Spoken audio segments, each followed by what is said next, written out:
Salut, salut la famille, c'est toujours Balbi TV. Aga émission to a bɛɛ fɔ kɛnɛ. An bɛ ka artiste baw de wele, artiste minnu bɛ basic et puis projet bɛ minnu bolo ka na. An bɛna wele ka na, an bɛ masala dɔn u ka projet kan. Bi artiste ba fila de b'an bolo. An ba yɛrɛ fɛnɛ bɛ yan mun ye Tani Ma Famata. Salam alaikum Tani Ma Famata. Wa alaikum salam. Kɔri baasi t'i la? Tɔɔrɔ se yen. Sinon maa dɔ kɔni projet duman baden b'i bolo sisan nɔ. Dɔɔni. Awɔ. Willy Baby, Dogo Willy Baby. Ouais, ne ka cɛ. C'est lui qui coordonne. Wallahi. Il est patron ça. Nugulaw. Il fɛnɛ bɛ ka TikTok giri. Dɔɔni. Mais Dogo Willy Baby n bɛ fɛ ka n ka question daminɛ ni e de. N bɛ fɛ k'i tɔgɔ yɛrɛ yɛrɛ de dɔn, tɔgɔ complet. Bon ne tɔgɔ yɛrɛ Cheikh Abou Diallo. Cheikh Abou Diallo. Voilà. Donc e ye fila de. Ouais, non, ne ye fila de. Ouais, an bɛɛ ye kelen, ne yɛrɛ fila. O ka ɲi trop. Filaw ko ko la. Mais ne bɛ fɛ ka dɔn e ka Dogo Willy Baby le nom Dogo Willy Baby d'où vient? A nana yɔrɔ jumɛn de fɛ? Non, Dogo Willy Baby yɛrɛ i y'a mɛn cogo min na Dogo Willy donc o ye Maramba ye. Ouais, donc e ye Maramba de kanu fo ka na Voilà. Dogo Willy Baby ye Baby. Maramba fan ne ye quoi. Ouais. Donc maa min kanu o de kama Dogo Willy Baby yɛrɛ nana quoi. N'o tɛ fɔlɔ la tɔgɔ kun ye Seare Baby de. Seare Baby. Voilà, i b'o kɔrɔ dɔn kɔni. Non t'o kɔrɔ. Donc Cheikh Abou Diallo a bɛ yelen o de ye Seare. Oh, Seare. Voilà, i m'a ye. Ouais, n y'a faamu kɔfɛ sisan. ko position dɔ ka ca an ye gɛn kɔnɔ mɔgɔ de ye o. Ouais, n bɛ ka Ko sɔn ɲagami tulo ni kunsigi wara sa. Voilà, i yɛrɛ b'a A bɛ sɔn yɛlɛma. Mais n bɛ fɛ ka dɔn e donna nin showbiz game kɔnɔna na cogo di? Virumana game kɔnɔna na nin na ten. Vidéo game kɔnɔ. Voilà. Bon ne donna kɔnɔ cogo min na ko caman kɛra dɛ. Ouais, ouais. I m'a fɔ ma n'o ye an y'a essayé ka comédie vidéo ninnu monter. I bɛ comédie kɛ? Ka to ka prank ninnu monter. Bon comédie sugu min i b'a dɔn. Prank komi ka taa bali ka vidéo kɛ mɔgɔ la. Voilà, olu ko nasɔn ninnu ka mɔgɔw ja tigɛ ni fɛnw. Ouais. Donc an y'olu bɛɛ kɛ mais i b'a dɔn a kɛbaga nana caya. Ouais, si. Fɔlɔ la ne bɛ dessin animé de dilan toro. Téléphone na. Voilà, téléphone na. Minnu bɛ dessin animé minnu ni comédie don n'a bɛ mɔgɔw lajɛlɛ ouais mɔgɔw b'a essayer baiser ni fɛn min bɛ actualité la dɔrɔn ne tun bɛ kuma o de kan dessin animé la quoi. Ouais. Bon dessin animé de nana baiser kɛ dɔɔni mais n nana ye dessin animé bɛ tɔgɔ sɔrɔ mais i yɛrɛ tɛ tɔgɔ sɔrɔ cɛ. I m'a fɔ Tiɲɛ don dɛ dessin animé b'i ye mais mɔgɔ m'a kɔfɛ o tɛ ye. Voilà, i m'a ye o de la donc n yɛrɛ y'a kɛ n yɛrɛ ka image ye quoi. Ouais. Donc ka to ka na Mali rap défendre na parce que ne bɛ dessin animé yɛrɛ kɛ comédie de mais cɛ comédien cayala trop. A comédien kɔni ka ca yɛrɛ yɛrɛ. Voilà, o de la n ye n bɔ a gamme kɔnɔ dɔrɔn k'an focaliser rap fɛn kan. I b'i da sago fɔ mɔgɔw ma i b'a dabiri rappeur da la i b'a wifi kɛ HM ɲaga ka nɔ i m'a fɔ quoi. Mais mun yɛrɛ de ye motivé ka tɔ sisan par exemple mɔgɔ bɛ se ka vidéo kelen kɛ i bɛ fɛn dɔ ye dɔrɔn i bɛ décourager mais mun de ye motivé e vidéo kelen de ka baiser de wa e courage ta wa dɔ de nana sigi karisa i bɛ ka nin kɛ nin ka ɲi continue nin. Tant que juguya bɛ ka k'i la dɔw bɛ k'a fɔ o de bɛ fanga don i la o dɔw bɛ ɲuman fɔ dɔw bɛ kolon fɔ. Bon i b'a ye a dɔw bɛ yɛlɛ diyagoya la quoi. I m'a faamu ne ye vidéo kɛ kan sisan ne ye dɔ f'e ma sisan donc a tɛ diya e kanubagaw ye mais minnu fana bɛ e jugulamɔgɔw a bɛ diya olu ye o. I bɛ commentaire négatif ye commentaire duman ye donc i bɛ négatif ninnu bɔ yen i bɛ baara kɛ ni duman ninnu ye donc i b'a ye fanga bɛ don i la hali négatif tuma dɔ la a ma fanga don vidéo la mais a juguman yɔrɔ ninnu i b'olu de tigɛ ka bɔ a la quoi. Ouais, n y'a faamu. Non. O de la motivation a tɛ jɔ dɛ tant que Mali rap bɛ Baby bɛ an b'a girin. Donc o de la sisan ne y'a jateminɛ ni basi min bɛ dɔrɔn Baby bɛ kuma o kan ni basi min bɛ dɔrɔn Baby bɛ kuma o kan. O ye sɛbɛ de o diɲɛ wagati de. Mais i bɛ ka cɔrɔmani. Ayi ma ne ka tile tɛ bi yan. N bɛ ka sɔ dɔw ka fara bɔrɔ kan. Ayi o tɛ o ka cɛ i b'a dɔn don o don dɔ de bɛ fara sanfɛla yɛlɛli kan quoi i b'a ye fɛn tɛ bɔ a la quoi i m'a ye o de la i bɛ actualité de suit i m'a ye caman bɛ yen o kɔfɛ o bɛ duguma donc o y'a essayer ka actualité suit o bɛ baara kɛ ni actualité de ye i b'a ye pour que i bɛ to top kɔnɔ quoi tiɲɛ an bɛ to kɔrɔlenw na dɛ mais n'i bɛnna kɔrɔlen na ka cɛ mɔgɔ b'i kɛ kɔfɛ fɛn ye. Mɔgɔ b'i kɛ kɔfɛ fɛn ye chaque jour i bɛ na nouveauté de i m'a fɔ a bɛ diya dɔw ye a tɛ diya dɔw ye mais i ka taga dɔrɔn ka cɛ. Ayi ko nin don diɲɛ fɛn fɛn négatif bɛ sɔrɔ a la i ko positif bɛ sɔrɔ a la o cogoya la kɔni. I m'a faamu an ka cɛ. An y'a faamu. donc den ɲɛma ka fɛn Tani Ma Famata kɔri baasi t'i la. Walahi baasi foyi tɛ yen. An bɛ fɛ k'i fɛnɛ e tɔgɔ complet bɛɛ de ye Tani Ma Famata i tɔgɔ complet bɛɛ de Ma Famata yan. Ne tɔgɔ ye Ma Famata n tɔgɔ ye Ma n jamu ye Famata. Famata o ye siya jumɛn? Bozo. Bozo. Mais ne y'a jateminɛ Tani e bɛ genre minnu kɛ wasolo genre de don. Bon ne b'a bɛɛ kɛ. Mais e yɛrɛ b'i ka genre yɛrɛ ta ka kɛ jumɛn de ye? I bɛ siri mun? Bon ni ko n b'a fɔ ne ye dɔnkili kanu mɔgɔ min kama o ye Nahawa Dunbiya de ye Tanti Nahawa Dunbiya ne ye dɔnkili kanu ale de kama et puis an ka dugu la fɛnɛ komi mɔgɔ bɛ hakɛ to n bɛ bɔ jɛnɛ de ne bɛ bɔ jɛnɛ an ka dugu la an bɛ wasolo musique de lamɛn kosɛbɛ kosɛbɛ denmisɛnninya wagati la donc o de la ne bazilen bɛ wasolo musique kan sinon n tɛ wasolo ka ye mais n b'a bɛɛ kɛ n b'an yɛrɛ ka dugu musique kɛ n bɛ bamanan genre wɛrɛw kɛ n bɛ wasolo genre kɛ mais n ka base bɛ wasolo genre de kan kosɛbɛ kosɛbɛ. mais e bɛ fɛ k'a fɔ sisan dɔnkili lamɛn de senfɛ donna dɔnkilida la o dɔw yɛrɛ de ye dɔw yɛrɛ de y'o kanu ye. bon tiɲɛ yɛrɛ la dɔnkili lamɛn ye n don dɔnkili la mais dɔnkili n bɛ se k'a fɔ ne yɛrɛ ni dɔnkili de wolola quoi parce que depuis ne ka dɔgɔ n yɛrɛ filɛ cogo min na ne ni n ka ɲɛntanya ma wolo quoi depuis ne si san 9 ɲɛ minɛla n na bon dɔnkilida yɛrɛ de tun ka di ne n sigilen bɛ dɔnkili da n dalen b'a da hali ne bɛ n ko ne bɛ dɔnkili da. awɔ bon kan bɛ fɛ k'a fɔ ko ala la jarabi nana ka sɔrɔ dɔnkilida kanu b'i la. voilà ne bɛ dɔnkili da a mɛnna. o y'a sɔrɔ i bɛ dugu jumɛn na bamakɔ yan wa. ayi n tun b'an ka dugu la parce que ne wolola jɛnɛ ka mɔ jɛnɛ village Pɛrɛta. ça veut dire que i ye mɔgɔ min kanu yɛrɛ i ma o y'i ɲɛ na fɔlɔ yɛrɛ. ayi n m'a ye ɲɛ la fɔlɔ. i ma na wa ye fɔlɔ. ayi. mais i ma gɛrɛ a la a denmuso la. bon ne kɔni y'a kanu mais ne m'a ɲini. i m'a ɲini i k'a ye. ne m'a ɲini k'a ye. wa o fɛnɛ. bon n taara plateau caman kan animateur caman ye layidu ta ye k'u bɛ n'a ɲɛ yira u ma n'a ɲɛ yira mais ne yɛrɛ kɔni ma wuli a kama k'a fɔ ko n b'a ɲini fo n k'a ye n m'o kɛ quoi mais hali sini a kanu kɔni bɛ n dusukun na. wa non o faamuna yɛrɛ yɛrɛ de i bɛ yafa n ma o ko in na i bɛ ɲɛ n ma Duguli baby an ɲɛ b'a la i ka commentaire dɔ kɔrɔ i ye commentaire dɔ bila i ye vidéo dɔ de kɛ Debeto taara bila a kɔrɔ ko n'importe qui n t'a dɔn ni delila ka commentaire ye a vidéo in na mun na e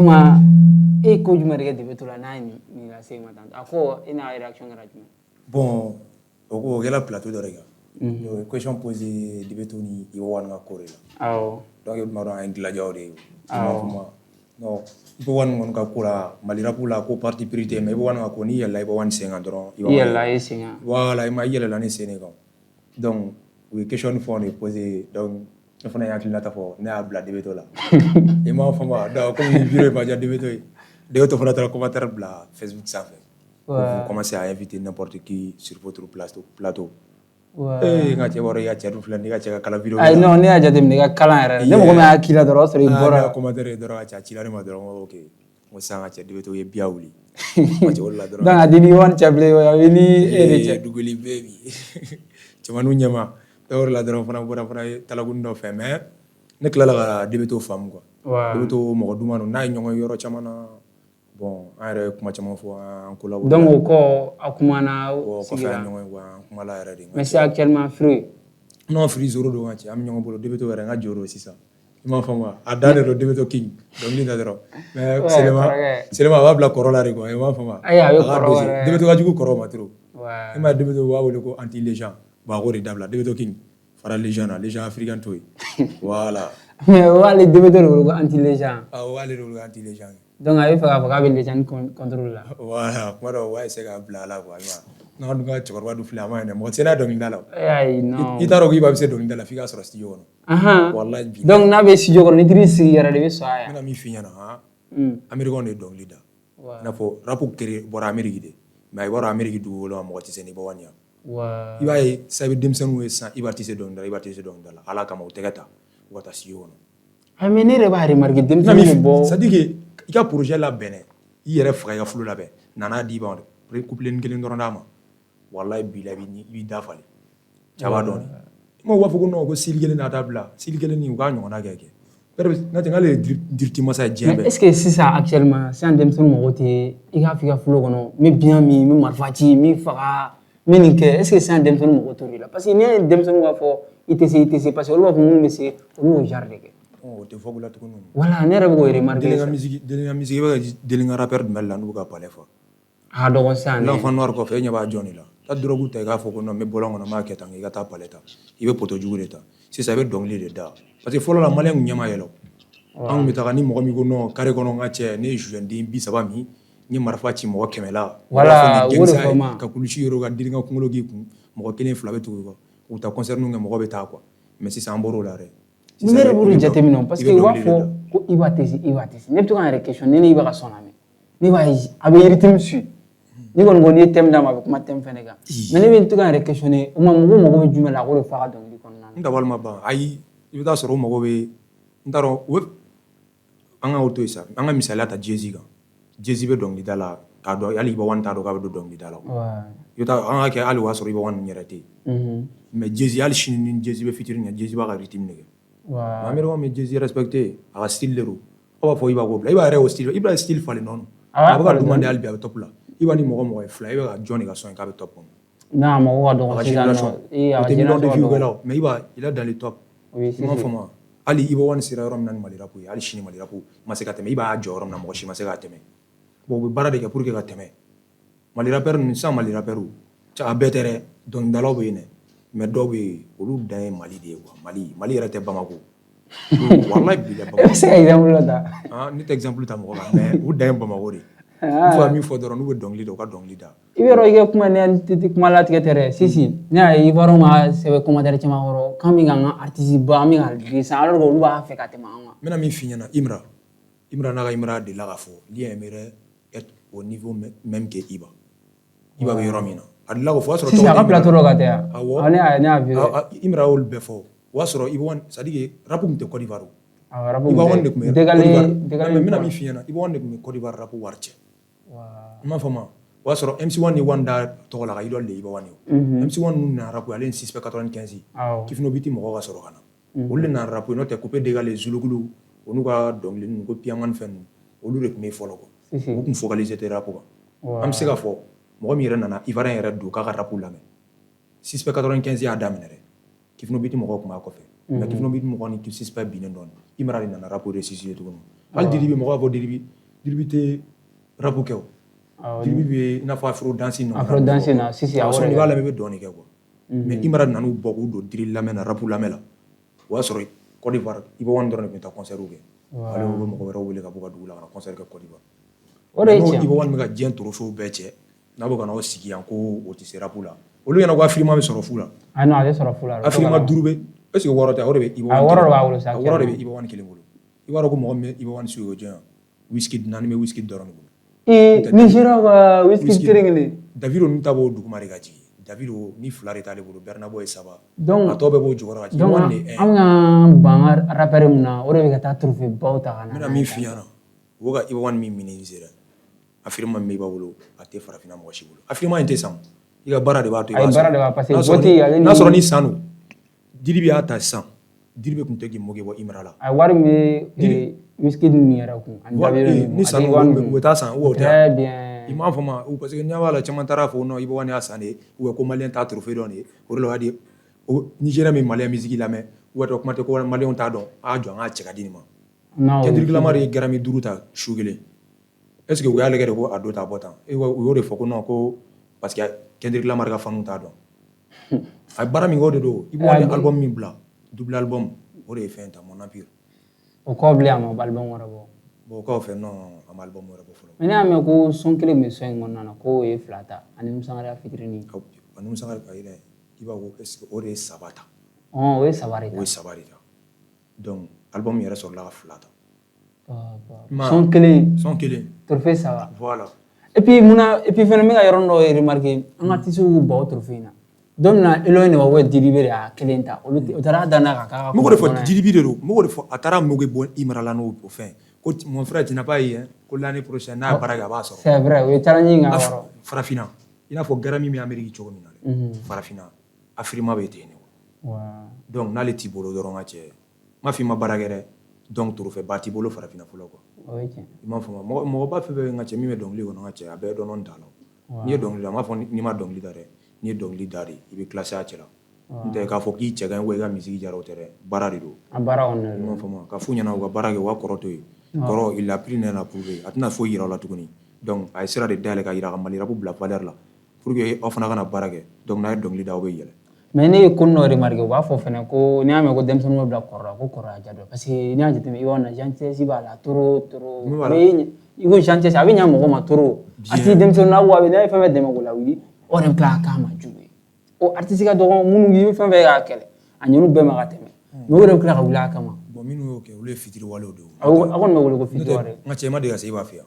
N'i sera i b'a fɔ i bɛ sɔrɔ ka dɔn i b'a ye mɔgɔ nasɔn min. Donc a bɛ mɔgɔ bienvenue a fɛ. N bɛna min f'i ɲɛna i b'a fɔ k'i ye bawani min ye télé la k'o tɛ nin ye walahi bilahi i b'a fɔ ko non k'i ni nin tigi bɛ ɲɔgɔn dɔn a mɛnna.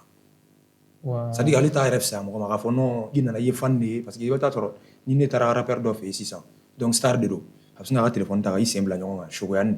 donc a t'a dɔn de i ka baro la yɛrɛ mais i bawani fo ka t'i ta i ni bawani bɛ baro de kɛ. Artiste dɔ dara k'o k'ala an yɛrɛ la sisan an dara ka taa bɔ artiste dɔ la n tɛna tɔgɔ fɔ an taara fɛ yen vers 14h o y'a lawuli k'a fɔ ko mɔgɔ b'i kɔ a y'i sigi a y'a da ka so kɔnɔ a tilala ka wuli fo 16h yanni a kɛra koli min fɔ a sɔrɔ fitiri sera. Ni min t'i fɛ o dɔw bɛ ɲinɛ a kɔ dɛ f'i ka to k'u la cɛ tɛ kun i ka karisa fɛ a fɔ ala o b'o cɛ walahi ne ɲinɛna ko ne kunkolo la ko ka ca i b'o de f'i ɲɛna lamisali da ni san fɛrɛ cɛ. Duguli Baby ne bɛ to ka jateminɛ événement ka dɔgɔ Mali fɛnɛ na ne t'i ye mun cɛ la e b'a kɛ cogo di ka ye événement ninnu na i komi donc i bɛ structure dɔ de la wa ouais n t'a dɔn jumɛn de don. Bon o se ma de n k'u ka publicité kɛ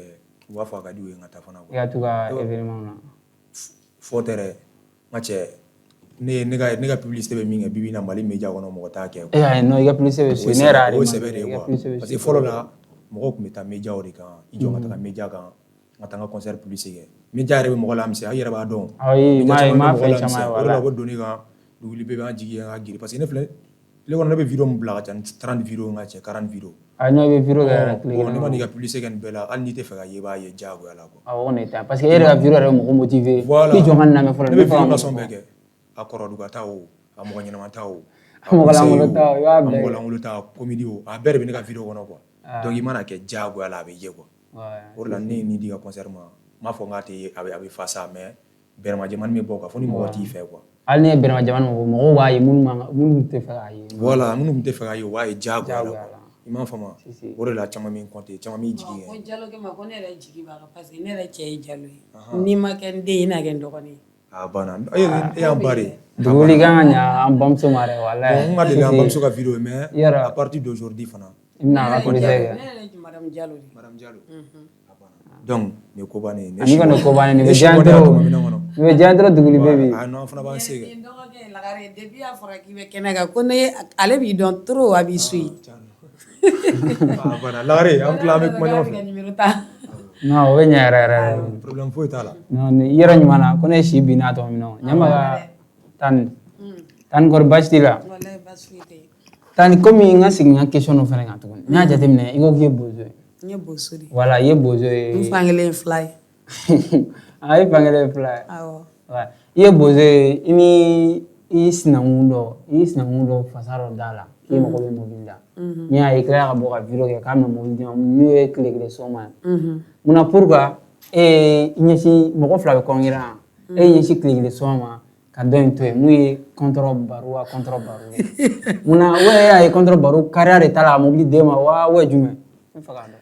Bon diɲɛlatigɛ la ala mana mun latigɛ dɔrɔn o de bɛ kɛ. Et puis bɛɛ n'i kun siɲan fan de don sinon mɔgɔ tɛ contre baro suit ka ne bɔ. Ne b'a suit trop mais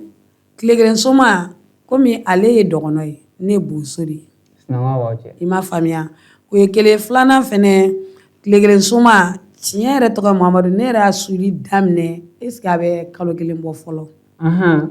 Ne y'a tɔgɔ mɛn dɛ a mɛnna dɛ mais k'a su yɛrɛ a tɛ tɛmɛ kalo kelen kan donc ne ye n to n ka live de la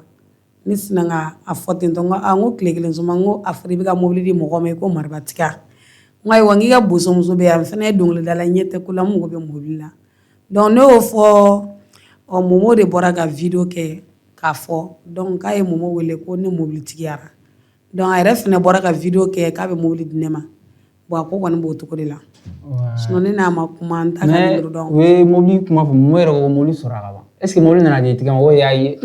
mobili kuma nana kɛ ko mobili ka da la. Bon mobili ma di fɔlɔ a ma di mais n b'a bila n kunna kɔni ni ala m'a latigɛ a bɛ se ka ko ye n'o tɛ dɔgɔnɔ tɛ se ka bozo nɛgɛ bozo fana tɛ se ka dɔgɔnɔ nɛgɛ i m'a faamuya et puis bɛɛ n'i ka hakilina don diɲɛlatigɛ la sinon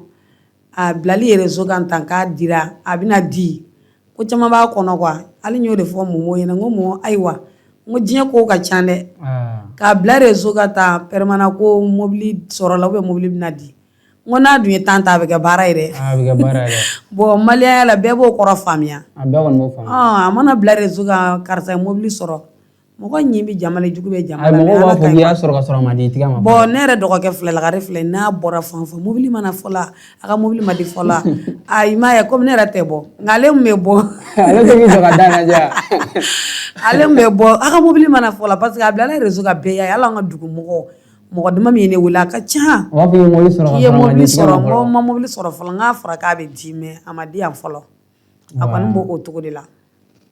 tile soma an kɔni an dalen don i la an ba de don an tannen don a ye ko caman kɛ Mali dɔnkilidala in kɔnɔna na a ka di n ye aw kana nɛgɛ an kana mobili d'a ma ayi nɛgɛli kɔni t'an ni dɔgɔnɔw cɛ nɛgɛli t'an ni dɔgɔnɔw cɛ fo ni ko k'a kana mɛn sinon an ni dɔgɔnɔw cɛ ayi tɛ se ka nɛgɛli kɛ dɛ de y'an faamu i ko Momo de bɛ ko ɲɛma bon Momo de kɔni ye ne dɛmɛ parce que ne ye video bila su fɛ an tilala live la ne ko n dɔgɔkɛ ma n k'a ka a yɔrɔ tigɛ n ko k'a publier donc ale y'a tigɛ k'a bila dugu jɛra dɔrɔn Momo ye video kɛ a kan o yɔrɔnin bɛɛ o dugujɛ filanan Momo ye n wele téléphone na ko n m'a faamu ko tile kelen Soma ye n wele k'a ye video sɔrɔ ko i mobili tigiyara est ce que o fana dugujɛ tile kelen Soma yɛrɛ fana bɔra ka video kɛ k'ale ne ka video sɔrɔ ko ni Ala sɔnna k'a ye dɔgɔnɔ bɛɛ jansa donc ni tile kelen Soma kuma na an ma kuma dɛ ne y'a ka video de y'a ka video de awɔ a ye video de kɛ ko Mafi n y'i ka video sɔrɔ inshallah n ye Mali dɔgɔnɔ bɛɛ lajɛlen jansa mobili kelen ka d'i ma a y'o video de kɛ tile kelen Soma yɛrɛ de y'o video kɛ tile kelen Soma i fɔlen don o la halisa Ala ka caman bbila an nɔ na n'i y'o k'an bamuso ye a ye dɛ caman ma bila an nɔ la fɔlɔ dɛ a di bali ko ka caman bila an nɔ la o bɛ bila cogo di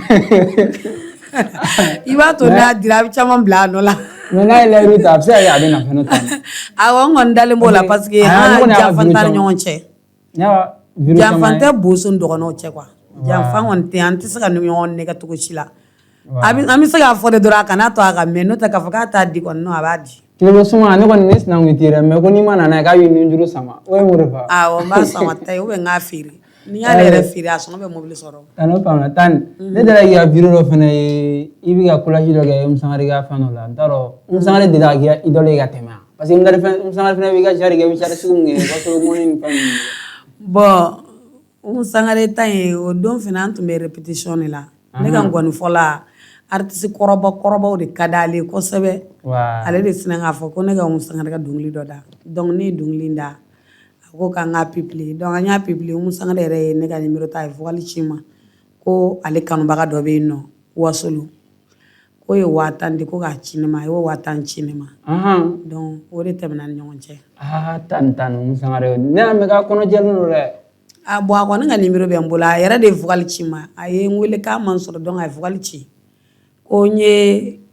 a ka dɔnkili min na ko vraiment k'a diyara mɔgɔ ye trop k'a kanubagaba dɔ bɛ Wasolo ko Baro donc ko ka 5000 di ne ma donc k'a bɛna 5000 dépôt kɛ a y'a 5000 dépôt kɛ o don dɔrɔn o kɔni ne tɛmɛna n cɛ non o ɲɛna yɛrɛ de a fɔlen don la mais i yɛrɛ ka dɔnkiliw kanu o de kama i bɔra a ka dɔnkili a ka appel dɔ kɛ yɔrɔ bon n ko ten n ka gɔnifɔla ale de ko n k'a da bon artiste kɔrɔba bɛɛ ka di ne ye i wolola ka mɔgɔ sɔrɔ baara mun na hali n'i ko karamɔgɔ cili i wolola ka mɔgɔ min sɔrɔ a la o y'i karamɔgɔ ye dɛ ou bien donc n y'a f'i ye cogo min n ye dɔnkilidala min kanu diɲɛ kɔnɔ fɔlɔ o ye Nawa Dunbiya de ye tanti Nawa kɔni Ala y'ale diya n ye kojugu sinon tɛ komi artiste tɔw ma dɛ artiste tɔ bɛɛ ka di n ye mɔgɔ mana kɛ cogo cogo i bɛ se ka sɔrɔ i la mun bɛ bɛɛ sanfɛ awɔ a b'o cogo de la Duguli an bɛna se de ma sisan Duguli ye a mɛnna i bɛ kɛlɛ dɔ kɔnɔna na a mɛnna kɛlɛ in tɛ fɛ ka ban mun de bɛ ni Yakuba cɛ ni Yakuba ka kɛlɛ daminɛ cogo di i yɛrɛ ɲumanna ko losonni wa losonni n'a sɔrɔ a kɔli ma ɲi da ale de b'a fɔ dɛ bon i bɛ ka tɔgɔ min fɔ ne t'o dɔn i bɛ segin i ye tɔgɔ filanan min fɔ i bɛ ne ɲininka mun de bɛ ne ni Duguli bɛ yen Ala ma i deli la a to ne ka question ma ne ko mun de bɛ i ni Yakubi Oji cɛ Oji ayi ne n'olu tɛ ɲɔgɔn na ne ni mɔgɔ min ne ni Lozeni de bɛ ɲɔgɔn na ni ne ɲininka Duguli ko min b'i ni Lozeni cɛ an ka o tɔgɔ ye Duguli ko jumɛn de bɛ ni ye tɔgɔ min fɔ nin i n'o cɛ a ye ko tɔgɔ in fɔ tan e bɛ fɛ ka ne don kɛlɛ kɔnɔ ayi ne tɛ k'i don kɛlɛ kɔnɔ ne bɛ fɛ i ka question n'i ye question bien posée sisan ne b'a répondre Duguli ko jumɛn de bɛ i ni karisa cɛ i ni mɔgɔ min bɛ kɛlɛ la a banna bon ne ni mɔgɔ tɛ kɛlɛ la bon Lozeni n'a ka manu olu de bɛ ka Duguli bɛɛ b'i kɛlɛ n tɛ Duguli bɛɛ b'i mago foyi t'u la mais kun jumɛn na i bloqué parce que a kɛlen k'a kun commentaire y'i ka TikTok n ka téléphone nɔfɛ sisan i bɛ wala pusi den dɔ wulila ko non ko ale de ye ne bloqué Bon, Lozeni est bloqué depuis 2024 wagati. Donc il y a déjà maintenant. Alors ni taara ne ka vidéo la hali sini a vidéo bɛ page kɔnɔ parce que a ye ne ka jo dɔ de bɛ yen a cɛ a bɛ dɔnkili da a y'o de ka sɔn. O jo tɔgɔ. Magali Bioji bɛɛ b'o dɔn. Wa Magali Bioji ma dɔn sisan a dira ka passer an yɛrɛ ka plateau kan. A tɛ a passer la kan. Donc Magali bi ka sɔn dɔ de interpréter la donc k'o da. Ne bɔra ne y'o kuma min kɛ o de digila o y'a sɔrɔ Mamusul bɛ kɛlɛ la parce que ne y'o de f'i ɲɛna ne nana ne arbitre dira Malien ne de b'a coordonné o. Ne ko min ma o ma ɲi ne ko min ka o ka ɲi. Bon ne b'o fɔli minnu kɛ Mamusul ta o bɛnna o ma bon ale ta o ma bɛn a ma parce que n'i ka sɔn bɔ ne b'i ka sɔn na dɔrɔn non nin yɔrɔnin jara nin yɔrɔnin ma ja parce que ne bɛ musique dɔn de quoi. Donc e bɔra ka tiɲɛ fɔ dɔrɔn ko karisa ye karisa ka. ayi ɲan'o tɛ o a ma daminɛ o la o parce que ko in kɛra min ye donc hali Mamusul ka sɔn bila ne bɔra Mamusul cɛ Lozeni farapo min k'i la an ka cɛ nin juguya la dɛ ko non ni tilaba cɛ i man ka kuma tuguni quoi ko non k'i bila paix la an ka cɛ n ko mais ne Mamusul ta kɛ k'o kɛli minnu kɛ o digiliw la depuis n'o wagati n'o tɛ a tun bɛ ne ka vidéo ye mais a b'a commenté o i m'a faamu donc o min kɛra a n'a ka ani Show One bɛɛ tun b'a aimé donc e tun bɛ milieu la ni mɔgɔ min farapoya ye o de don hali sini ne bɛ milieu la o n'olu de tigɛ ka bɔ n ka ko la quoi e ma ye n t'olu ka ko la yɛrɛ de donc o min kɛra donc ne ye Mamusul ta kɛ o bɛnna a ma Lozeni ta o ma bɛn a ma parce que ale jamalen don quoi ale dusuni ka bon quoi ale dusuni ka bon ale tun tɛ se foyi la i m'a faamu donc o de la a ye ne bloqué quoi bon a ye ne bloqué ne ko n'i ye ne bloqué o t'a gɛlɛya tɔ la donc ne fana bɔra ni Magali bi ka ko in kisɛ ye k'o fɔli minnu kɛ ne kelen ma kuma kan mɔgɔ caman kumana kan ka wagati ninnu ala wagati plateau dɔw bɛ yan Bezi ka don o tun bɛ ka wele o mais n t'a dɔn u y'u ban ma wagati min na ni Magali a ye Magali bi yɛrɛ wele a k'a ɲininka depuis n'o wagati in na a ye ne bɔ a ka ko la quoi i ma ye e ma hali o wagati in na a y'a bila ne la a ka sɔn i ma ye wa Sisi n'i y'a jateminɛ i bɔra ka vidéo dɔ kɛ k'a y'a bila i la a y'a bila ne la o wagati in na o mais est ce que ne ma deli ka Magali P ka son in lamɛn Magali P delila ka son in lamɛn son in bɔra 2023 wala Salam Bamako a kun kɛra tile fila ye fama kɛla trop allo Magali P ça va a bɛ cogo di voilà an filɛ direct la émission kan Duguli Baby yɛrɛ b'an kɛrɛfɛ yan voilà an bɛ fɛ ka kuma i fɛ ne ka cɛ plan min bɛ yen ah y'a choix tɔgɔ fɔlɔ in f'u k'a mɛn fɔlɔ quoi tɔgɔ fɔlɔ in fɔ voilà i y'a mɛn yɔrɔ o ye sɛbɛn de n ka cɛ caman tɛ CAD Baby in choix o non ne yɛrɛ b'o voilà ɲana ka kɛ Duguli Baby ye CAD Baby de don i bɛ Magali y'a interpréter a bɛ se ka son in a ka pela kɛ puis ka son in titiri na fɛn bɛ fɔ son in i ka son in titiri ko Salam Bamako Yakubu ye son kɛra tile n m'o f'i ɲɛna ka cɛ Ola Zone Mi voilà son in titiri Ola Zone Mi a bɛ se k'a ka pela kɛ i ka freestyle dɔrɔn kɛ n ka cɛmanninw k'a lamɛn Salam Bamako a kun kɛra tile fila fama kɛra trop yo Kano fama kɛra trop comment ma kɛ communiquer an bɛ Ala fo sisan on va commencer les choses an y'a bila yɔrɔ min na an ma taa bro i yɛrɛ b'a choix yɔrɔ an bɛna wuli comme d'habitude yɔrɔ y'a choix yɔrɔ non o yɛrɛ son in tɛ bila son in quoi u bɛ ko in bɛɛ kalama an ka cɛ i yɛrɛ y'a lamɛn yɔrɔ donc wa taa télécharger wa taa taper Magali P OG a b'a ka compte YouTube kɔnɔna na a banna a b'a ka compte kɔnɔ ka cɛ a bɛ ne yɛrɛ ka compte kɔnɔ a bɛ yɛrɛ ka compte kɔnɔ ne yɛrɛ ka compte kɔnɔ i m'a faamu o k'u kɔlɔlɔ fili u b'a dɔn ou a banna an ka cɛ to k'u sen siri dɔrɔn an ka cɛ non kɔrɔkɛ merci an b'i wele o kuma dɔrɔn nin na merci beaucoup Malon a yɛrɛ ye freestyle in lamɛn donc n y'a wele walasa a ka freestyle kɛ a wuli ka jigin son in na a bɛ taa ka compte YouTube kɔnɔ Duguli Baby yɛrɛ ko k'a b'ale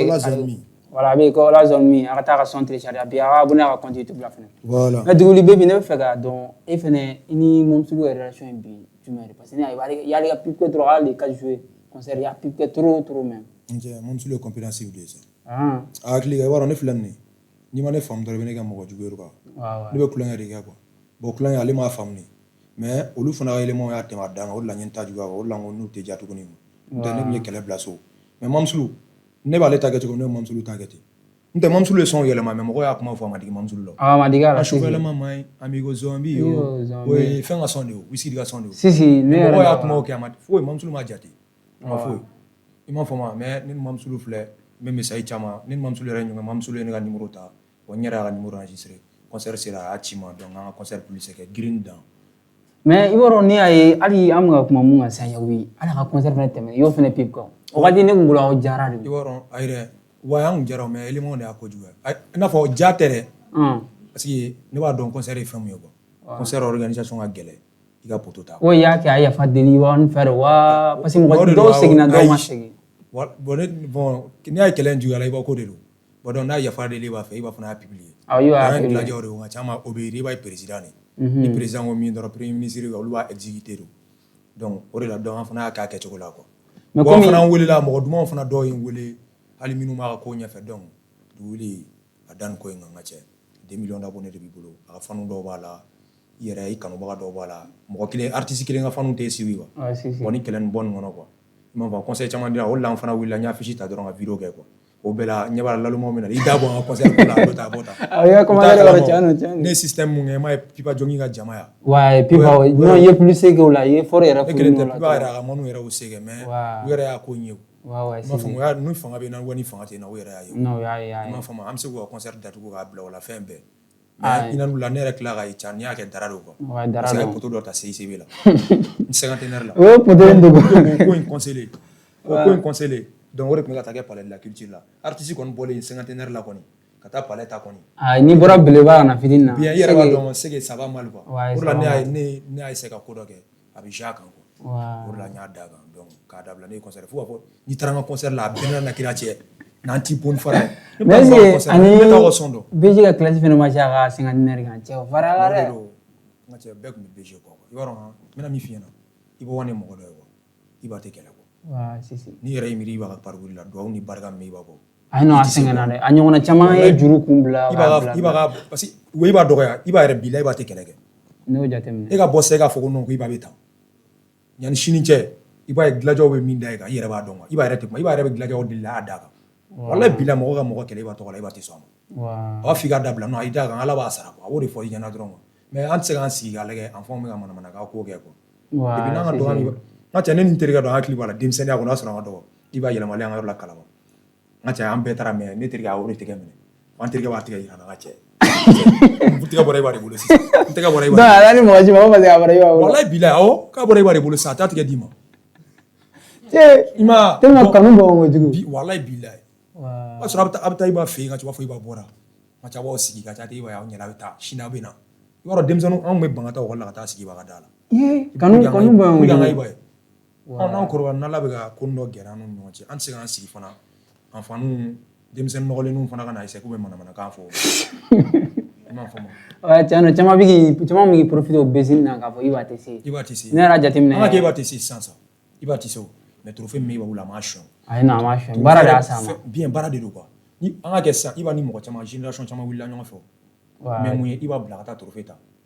a ma wuli ka taa san n'a sɔrɔ wari ko a dɔw bɛ Mali rap kɔnɔ wari b'u kunna ye mais a yɛlɛla n'i y'a ye a yɛlɛla a ye baara de kɛ o ye tiɲɛ i m'a faamu donc ka f'u ɲɛna dɔrɔn wa i b'a to yen i b'a ye vétéran mais ne bɛ ka rumeur dɔ fɛnɛ mɛn e kan ka se ka bɔ ko caman na komi an tɛ fɔ o dɔn a la kɔsan na i yɛrɛ bɛ ka mun tɔgɔ fɔ Yakubi n t'a dɔn n tɛna tɔgɔ fɔ kɔsan na ani a ka cɛ mun ka di trop bɛɛ bɛ quartier kelen na Lévizi en direct si mɔgɔ saba mun ka di mais actuellement a taara plateau dɔ kan u y'a ɲininka a y'a yira foyi t'a n'olu cɛ olu ye i komi a y'a yira relation tɛ a n'olu cɛ ale bɛ sanfɛ olu bɛ duguma e bɛ se ka mun de fɔ ko in kɔnɔ ka min fɔ an ɲɛna dɔrɔn n'o de fɔ ni mɔgɔ n'i bolo k'i b'a bɛɛ dɔn o de bɛ nin s'i ma quoi parce que a b'ale kunna sisan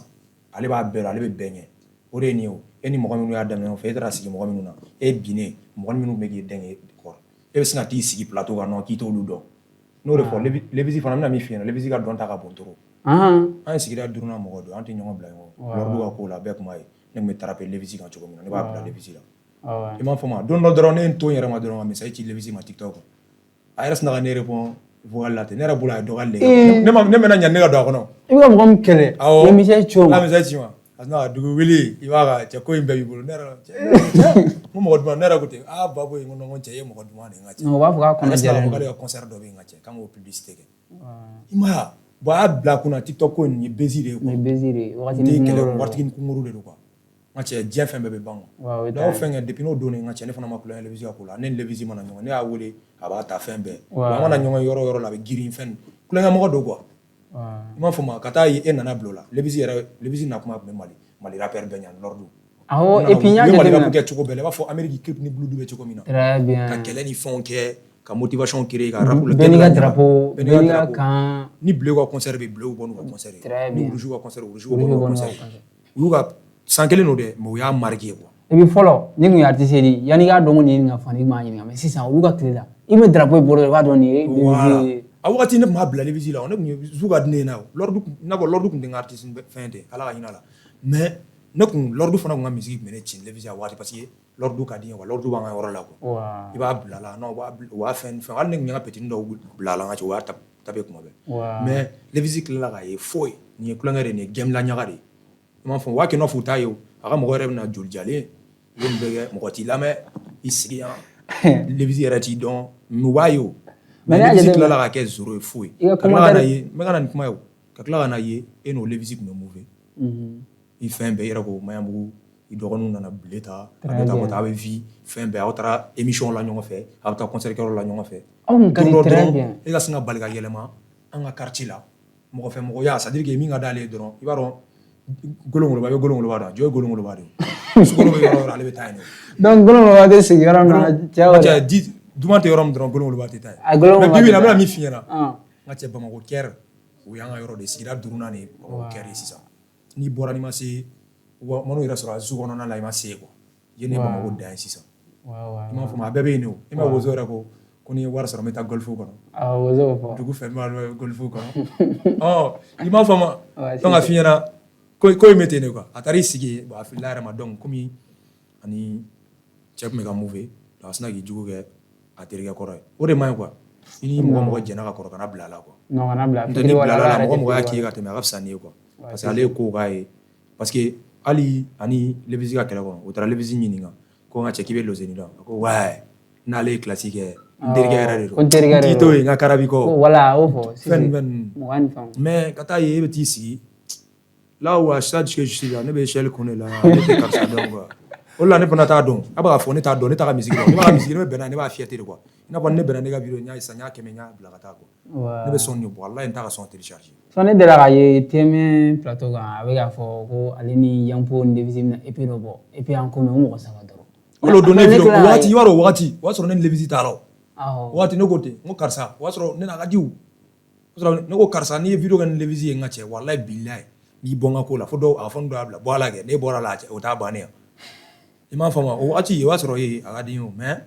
ale nana a yɛrɛ bila ko dɔ la ni Lévis kun mɔgɔ min ma kɛ ne fɛ Mali rap o ye Lévis de hali sisan ne yɛrɛ ye Lévis tapé ne bɛna n ka Lévis ka vidéo kɔrɔ dɔ ne b'a effacer i m'a faamu parce que a ye mɔgɔya datugu na quoi mɔgɔ duman don il est compréhensible quoi ani mɔgɔ ne mɔgɔya datugu la i m'a faamu mais lozeni ta o tɛ ban o tɛ ban dɛ i m'a faamu den ɲama an bɛna kuma Tani fɛ Tani an yɛrɛ e bɛna fɔ k'an bɛna ɲinɛ kɔ aw laban sunɔgɔ yɛrɛ bɛ ka ne bisimila parce que ne taara arabu ko ɲɛdɔn Tani an dela vidéo dɔ de an tanti dɔ fana ka page kɔnɔna na n'o ye Fatumata Jawara o b'a wele ko Siya a ye vidéo kɛ a dieu kɛ i ka son dɔ kɔrɔ i yɛrɛ tilara ka dieu k'a kɔrɔ i k'a bila i ka page kɔnɔ relation jumɛn de bɛ ni Fatumata cɛ bon relation fosi t'an cɛ komi Siya Fatumata Jawara a bɛ artiste dɔn a bɛ dɔnkilidala dɔn kojugu ne ka son caman de bɛ yen a b'a bɛɛ snapper awɔ donc i fɛnɛ kanu don a bolo n kanunen don a bolo parce que ne bɛ dɔnkili de da o n tɛ manamanakan fɔ quoi ne to k'o de fɔ kuma bɛɛ n'a fɔra k'an ka dɔnkili la ka kɛ kɔrɔmatigɛliw ye ne filan tɛ n da la mais n t'a kɛ dɔnkilidala ye wajulikɛla de ye n'i bɛ dɔnkili la dɔrɔn kuma dɔnkili kan hali i salen kɔfɛ san 100 a ka lamɛn ne bɛ dɔnkili la n'o système de o la mɔgɔ caman bɛ n wele i tɛ kɔrɔmatigɛli dɔnkili dɔ bɔ i tɛ jarabi son dɔ bɔ yaasa i ka bezi sɔrɔ n ko n bɛ k'ala ka bezi makɔnɔ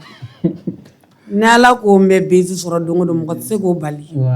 donc TikTok ko in tɛ an ɲɛ b'a la o ko caman bɛ ka kɛ an b'a bɛɛ lajɛlen ye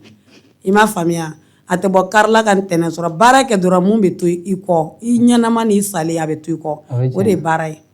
sinon n'a fɔra an ka kɔrɔmatigɛli kɛ ne ye bozo nka ne wolola Bamanandugu la ka mɔli Bamanandugu la n bɛ s'a sugu bɛɛ la mais n t'a kɛ ne bɛ dɔnkili sɛbɛlama de o la Siya bɛ ne ka dɔnkili caman de snapper donc n'a y'a kɛ ne fana bɛ n coller a la quoi n y'a faamu Tani o kɛlen e ma essayer ka contact tɛmɛ i n'a cɛ cogoya dɔ la bon siɲɛ dɔ fɛ a delila ka mɔgɔ dɔ bila ka ne wele o mɛnna dɔɔnin dɛ ko n'a sɔrɔ a bɛ n ka numéro sɔrɔ bon o tigi fana tun bɛ IJA la ɲɛ tɛ ko la donc a ye vidéo de ci o ma quoi aka manager de video ci o ma ko yalma ka abeni muso ndo ko muso nyete ko parce que ni be ijala na ba don quoi bon wo cɛ fene ye video ci ijade be ma video tara be do mo fene wo ci ne cɛ ma quoi ko ne cɛ ma ko ibeni muso ndo ne cɛ ko ni ale furu muso yɛrɛ de jalo ko ni ne furu muso yɛrɛ de ka ko siya mɔgɔ ba ka numéro la de donc ne cɛ nga numéro di ama o tigi yɛrɛ ne wele téléphone na ko siya ko nga numéro ko yala be se ka da ma nga ka da ma bo ko ni man wele yɛrɛ mi insiste fo fene bon yoro giringiri mɔgɔ ko nu ama nɔgɔ ne ma quoi ne be ka ala ma kɔnɔ ni plateau nu na sababu la mɔgɔ bɛ fɛn minnu na me se k'olu ɲɛfɔ plateau kan ni ala ka jɔn biya kisila ka n dɛmɛ a banna mɛ ka taa mɔgɔ nɔfɛ a kɛɲɛ ta a courage tɛ ne la wa ne tɛ se a kɛcogo la fɛnɛ ay komi depuis yɔrɔ min yɛrɛ y'a fɔ ko mɔgɔ caman insisté k'i ka kɔrɔmatigɛli kɛ k'i ka jarabisan fɛn bɔ walasa bɛ besi kɛ ko non i t'olu kɔ i bɛ ala ka makɔnɔ n bɛ ka ala ka besi makɔnɔ n'ala y'o kɛ don o don diɲɛ bɛɛ b'o ye an bɛ se k'i kan ŋɔnɔ filɛ an ya bon n ye dɔnkili dɔ da lujuratɔ la bɛɛ ye n dɔn ni o dɔnkili in de fɔlɔ réseau kan ko banamayi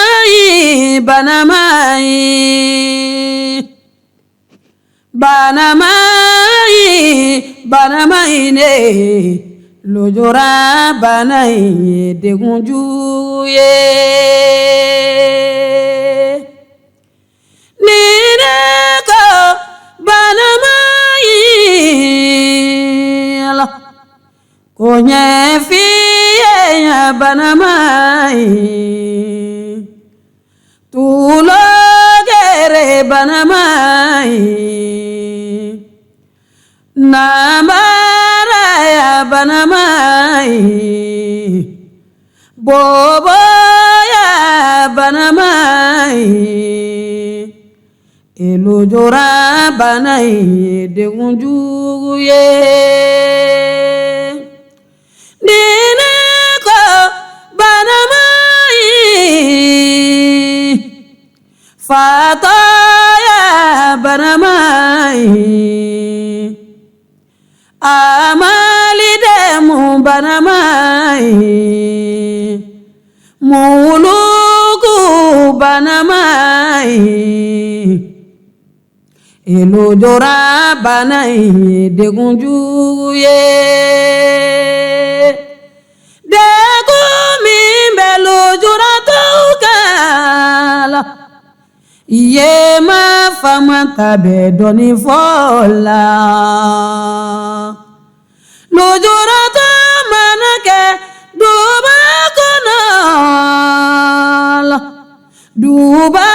kɔnɔ kungo mana wuli kuma tɛ sara la lujuratɔ la duden tɔw ye duden ye lujuratɔ fɛnɛ ye duden ye lujuratɔ mana kalan kɛ ekɔli kalan kɛ n'anw tila la kalan na anw ka baara ko ye maɲuman ko ye ne b'a ɲini ɲɛmɔgɔw fɛ Mali kɔnɔ ɲɛmɔgɔlu yo aw ka dɛmɛ don lujuratɔ la ne b'a ɲini ɲɛmɔgɔw fɛ farafinna ɲɛmɔgɔlu yo aw ka dɛmɛ don lujuratɔ la lujura banayi ye degunjugu ye lujuratɔ mana ta jama yɔrɔ la lujuratɔ kɛlen bɛ kɔriga yira ye lujuratɔ mana ta jama yɔrɔ la lujuratɔ kɛlen bɛ kɛrɛfɛden ye lujuratɔ mana ta jama yɔrɔ la lujuratɔ kɛlen bɛ hinɛtɔ fɛn ye lujuratɔ mana taga jamayɔrɔ la lujuratɔ kɛlen bɛ saraka deliw ye Ilujura bana inye degunju ye Mariam den bɛ dɔɔni di ne hali siya ye ni yɛrɛ fɛnɛ ta a ye nin kɛ a ye ɲini n ye muso ka denko dɔnkili da a ye ɲini o dɔnkili yɛrɛ de fɛnɛ kama o y'a sɔrɔ a ye ninnu bɛɛ kɛ n ye dɔnkili dɔ da Mali kan sɛnɛ bɛ Mali la mɔnikɛ de bɛ Mali la bagan mara bɛ Mali la siya ye ne ka dɔnkili ninnu bɛɛ sinape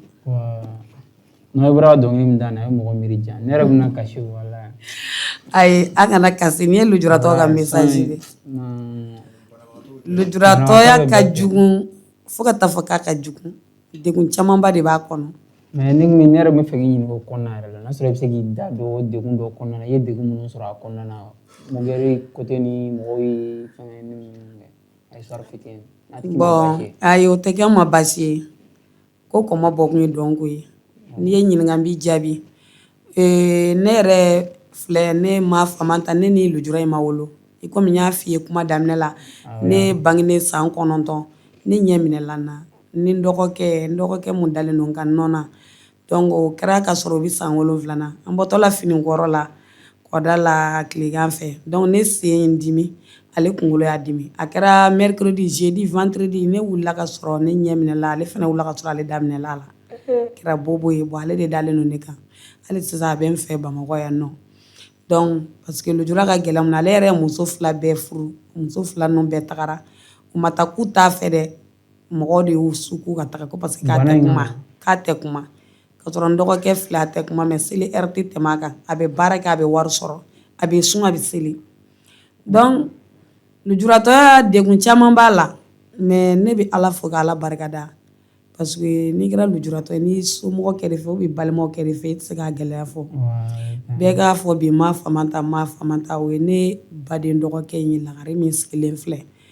hali ni mɔgɔ min ne ye tugun i b'a dɔn kɔni ko ne tɛ se ka nin bɛɛ kɛ n yɛrɛ dɛ fo ɲɛ ɲuman de kɛ k'i kɔrɔ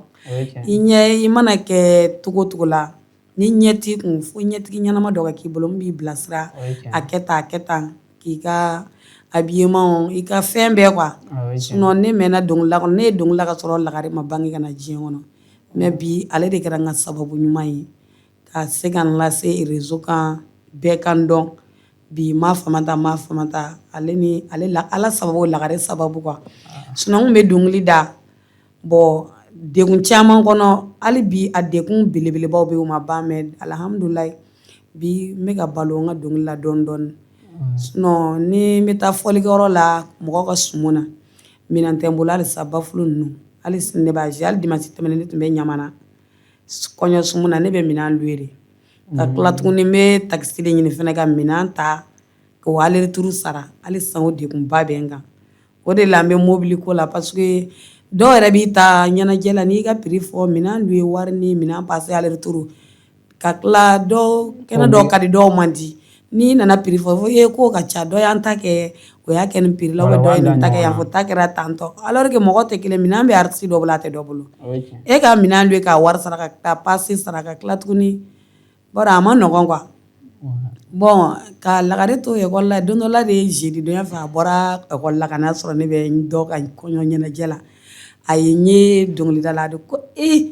ko jama i bɛ se dɔnkilida la nin talent de b'i la tantɔ i m'a ye bon kɛra ka sɔrɔ a bɛ bac la donc a kɔni a ko walahi ma i tɛ to tan k'i tɛ to tan dɛ n ko n ko lujuratɔ dɛmɛ man di Mali kɔnɔ yan nɔ a ko i dun tɛ to tan dɛ donc a y'a jija a ye bac sɔrɔ a don ni bi cɛ a y'i ban kalan ma a bɛɛ ne de ka ko bɛɛ lajɛlen na lagare bɛ fɛn o fɛn na a bɛ k'a kɛ ne de ye mais alhamdulilayi a bɛ n ta a bɛ taa ni studio la ni n bɛ taa yɔrɔ o yɔrɔ ale de bɛ n ta hali sisan n'ale de nana ɲɔgɔn fɛ kɛnɛ in kɔnɔ yan nɔ mais problème bɛ yɔrɔ min na an kɔni hali sisan an bɛ débrouiller la parce que projet caman bɛ ne bolo wari tɛ ne bolo k'o kɛ quoi i n'a fɔ son ninnu son min yɛrɛ bɛ ne bolo ne bɛ balo ka san ne tɛ se ka bɔ k'a ban awɔ mɔgɔ m'a di ne ma dɛ ala ka kɛ mɔgɔ tɛ dɔnkili sɛbɛn ne ye mɔgɔ tɛ ne hakili jigin a kɛ tan a bɔ tan ala yɛrɛ de ne sɔn dɔnkilida la dɔnkili min bɛ ne ma kunkolo kɔnɔ ni n ko n b'a da n bɛ balo ka sin ka saya ma n tɛ se k'a da k'a ban mais bolokɔnden kelen tɛ bɛlɛ ta o de la n bɛ dɛmɛ ɲini n kɔni ma wuli ka se mɔgɔ ma a y'a kɛ n ye tan n ma wuli ka se mɔgɔ ma mais don dɔ la de n bɛ n ka studio mani dɔ bɛ yen nɔ Sulja malien bɛɛ b'a dɔn n b'ale fo nin yɔrɔ la an taara morceau dɔ k'a fɛ ale de ko n ma ko n dɔgɔkɛ ma ko yala k'a tɛ se ka TikTok page dɔ créer ne n ka to ka video kɛ k'a bila an ko k'an tɛ se o kɛcogo la donc a y'a fɔ n ɲɛna puis o y'a sɔrɔ bitɔnmani de tun bɛ ne bolo o la ko ne dɔgɔmuso dɔ furu n dɔgɔmuso dɔ lamɔna n bolo ale n'a cɛ sigilen bɛ Dakar ne y'o wele k'a fɔ n ɲɛna o y'a ka pisi bɔ a ka téléphone kɔnɔ k'a bila ka na di ne ma ko téléphone fɛnɛ tun tɛ sɔn o bɛ chauffer an nana page créer o la n'an ye video kɛ daminɛ téléphone bɛ sa lagare bɛ boli ka taa finikolon su ji la ka na téléphone lagare sɛgɛnna dɛ a bɛna téléphone masumaya ni o ye k'a suma donc a b'a minɛ ne b'a ko lagare n k'an ka bi ta bila n ko ni a tɛ ka sɔn a fɔ hakili sigi sa a bɛ ɲɛnabɔ sa a timina ka di kojugu a bɛ ɲɛnabɔ sa hakili sigi ne b'a ko ne tɛ ni jɔlibaden ɲɛ dɛ donc an tol'o la ka t'o la ne dɔgɔmuso de nana fɔ don dɔ la ko yala ko lagare tɛ se ka numéro bila compte kɔrɔ i n'a fɔ ni mɔgɔ b'an na lagare ye numéro bila don fɔlɔ min na cɛ dɔ bɛ France ko Wande Samura olu de ye 4000 ci ne ma hali sini n tɛ ɲinɛ a kɔ a ye weleli kɛ numéro bilala ala ma tɛmɛ 5 minutes kan wallahi ala a ye n wele ko ma fama ta de la n ko mɔgɔ caman b'u ka numéro bila ko i bɛ dɛmɛ kɛ k'i bɛ taa sɔrɔ a ko tɛ tiɲɛ ne ko ne yɛrɛ de don a ko ka ɲi kumakan mɛn n b'a dɔn nin e yɛrɛ kumakan ye ko ne kɔni se ye 4000 n b'o ci ma donc o ye 4000 ci ma an tola o la débrouiller la o studio mantigi kelen de tilala k'a fɔ lagare ko lagare k'i jija k'a ka live sigi quoi ko n'an b'o la k'an bɛ se ka téléphone fɛnɛ sɔrɔ bon an bɛ live sigi kuma ala tɛ tɛmɛ 10 minutes ka téléphone bɛ chauffer a bɛ sa lagare bɛ tila ka téléphone masuma ni finikolon ye fo ka taa suma a bɛ tila k'a minɛ an b'a activer ne yɛrɛ bɛ décourager parce que courage ba tɛ ne la quoi o de la n bɛ lagare fo kojugu lagare ni cɛ o cɛ filan ye courage min b'a la ci la wallahi a ɲɛna kuma tɛ donc an tola ten ka to ten don dɔ la dɔ nana fɔ n ɲɛna ko n k'a fɔ marakaw ka téléphone sa n y'a fɔ marakamuso de ye 56 ci ma an ye téléphone sa a 15 ka continuer o la donc o live kelen de kɛra sababu ɲuman ye ma bi an ye mɔgɔw sɔrɔ jigiya mɔgɔw minnu b'an dɛmɛ ka moto 2 sɔrɔ a kɔnɔna la moto kelen suɲɛna o kɔfɛ kalo 3 kura wɛrɛ sɔrɔla donc o bɛɛ sɔrɔla live la bon alhamdulillah rabbil alamin n bɛ dɛmɛbaga de ɲini bi baara kɔnɔna la musique kɔnɔna la ka se ka mɔgɔ sɔrɔ k'an dɛmɛ n ka se ka n ka musique baara kɛ n'a ye cogo min na valoriser cogo min na sinon n'a danna balo ma ala ye n sɔn jigiyaw la minnu bɛ fɛn kɛ n ye n bɛ se ka n ka nasɔngɔ sɔrɔ n bɛ n ka so sara n denw ka kalan bɛ sara sinon ne den bɛɛ ye denmisɛnnin parce que i m'a ye a b'o sɔrɔla live kɔnɔ n bɛ Mayimuna Tarawale den Usumani Kulubali n b'ale fo yan yɔrɔ la sɔrɔdasiw ka sɔrɔdasi a ye fɛn bɛɛ kɛ n ma fama ta ye n bɛ Baba Dira fo nin yɔrɔ la Sénégal ka Mulayi Kɔnɛ fo Bamaɲare yan ninnu jɔra ne jigiya kɔrɔ kosɛbɛ alhamdulillah rabbil alamin kɔngɔ tɛ n na bi minɔgɔ tɛ n na bi ala ni nin cɛbakɔrɔ 3 in sababu mais n y'u bɛɛ sɔrɔ live kɔnɔ o la don o don n bɛ live la